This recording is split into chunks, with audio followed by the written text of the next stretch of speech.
Hey guys, welcome back to another BrinkPC review. We decided to take this one outside today because of a nice day here in Rhode Island. John!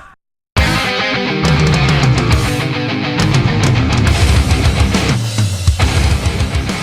today's review is going to be on the NZXT H2 mid-tower case.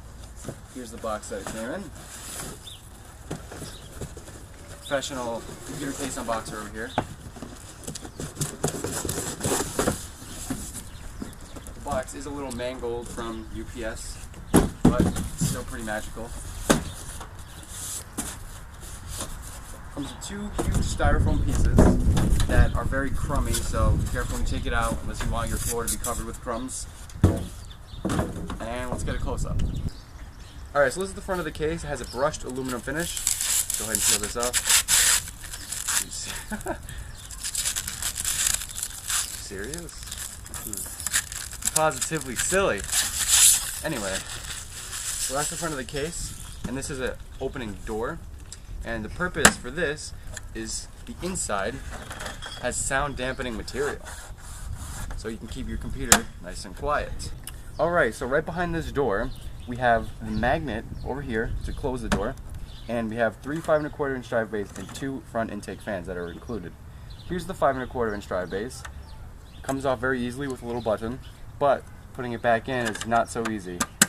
I got it right that time, but sometimes if you do it wrong, that is the result. So that's one thing I'm not very fond of. These make up for it though. These are two 120mm fans that are intake, and they're completely wireless. They're completely removable. By these two metal contacts meeting with the case, you can pop the fan in and out very easily. And it comes with a removable dust filter. It's very easy to move and take off and just run under some water.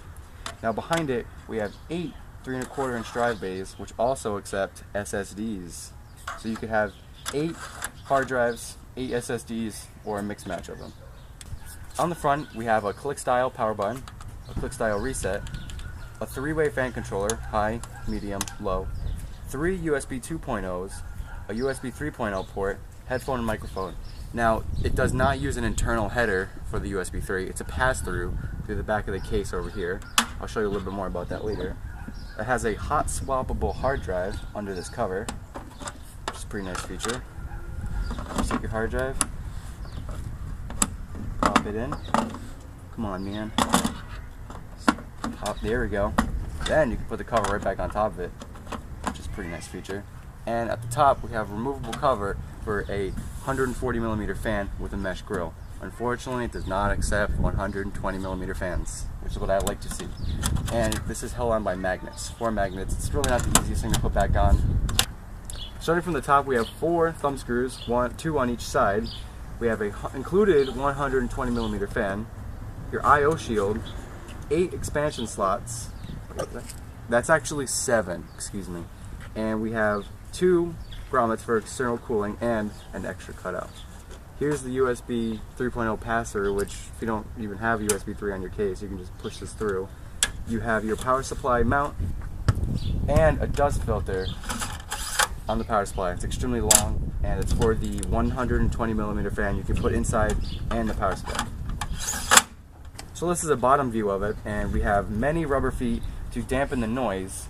And over here, you can see a very large cutout.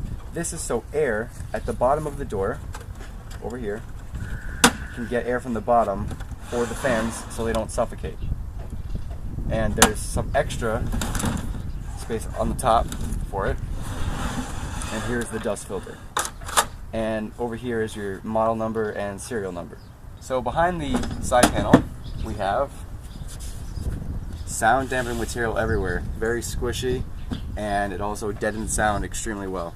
It has a little bit of a flex, the side panel, but that's how they had to cut a little corners. So here's the accessory box that I'll be going over soon, and here are the 3 5 1/4 inch toolless mounts. To put one in, you simply push it, push your DVD drive through, push it down, and you lock it to the left. And now, if you're not comfortable with these, you can take them off and take these thumb screws and push them in. And we have the hard drive trays in the front. I mean, you can access them through the front. over here. And if you're not comfortable with it just sitting in place, you can take out a thumb screw and simply put it in place. Alright, so here's the inside. It has 7 ventilated expansion slots like I went over earlier. It supports eATX, ATX, micro ATX, and mini ITX, which is kind of weird to take a mini ITX board and put it in this huge case, but alright. Power supply goes in the bottom, and it has 4 rubber feet to deaden the sound. So NZXT went with black cables to keep it uniform with the white and black look. This is the SATA cable for the top hard drive. This is the front panel audio. This is the front panel USB 2.0. Another one for the USB 2.0. Then we have a reset switch, power switch, 2 front panel LEDs, and a hard drive activity LED. On the case we have 2 pass-throughs for your front panel, 1 for your power supply, and for routing your 6-pin and other motherboard connectors. Bottom, and here's another one. Although I noticed these are not very strong and they're very easy to come out. As you can see, with very minimal effort, it is popped out, and it's not so easy putting it back into place. Alright, so here's our 3.5-inch drive. We're going to install it on the little bracket, drive, sled, or what do you want to call it. There is 4 grooves on 2 on each side, and you take these and you match it up with it. So we're going to push it in, going to match it up, and pull the other side and put it right into place. It's not the easiest thing in the world, but it works pretty well. And we're going to slide it in,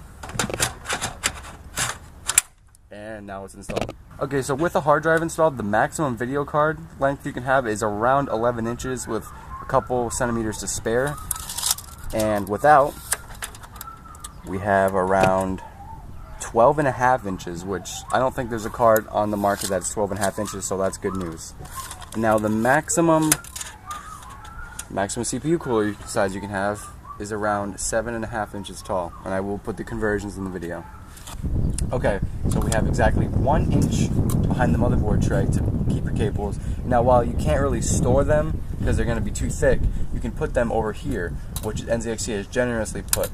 It's 2 inches to pass. You can put any cable there, a bunch of cables also, and you also have fan connectors already plugged in and managed for you, for your convenience. Now over here we see all these punch outs for your cable ties and your zip ties. You can just pass one right through and tie something down. So let's look in our accessory box. We have the instruction manual in like 30 different languages, which is typical with every company. We have a bunch of screws, and we also have their other products in the bag, which we don't really need to know about. So these are your standoffs. Put them over here to mount your motherboard, and it also comes with a helper. You put it right on top of it and you can screw them in without having to make them finger tight. These are hexagon screws. These are 32 screws, 10 screws, otherwise known as fan screws, and these are the cable ties. So you can take one, pass it right through, and tie it. Alright, so all those great features, all are at $100. I give it a 4 out of 5 stars because of a couple minor problems, but overall it's a really good case. And before we go, I'd like to give a shout out to my friend Jesse at powergpu.com. He likes my work, I like his work, we've become friends, and we're going to be making videos together someday maybe. Alright, thanks guys, see you next time on BrinkPC.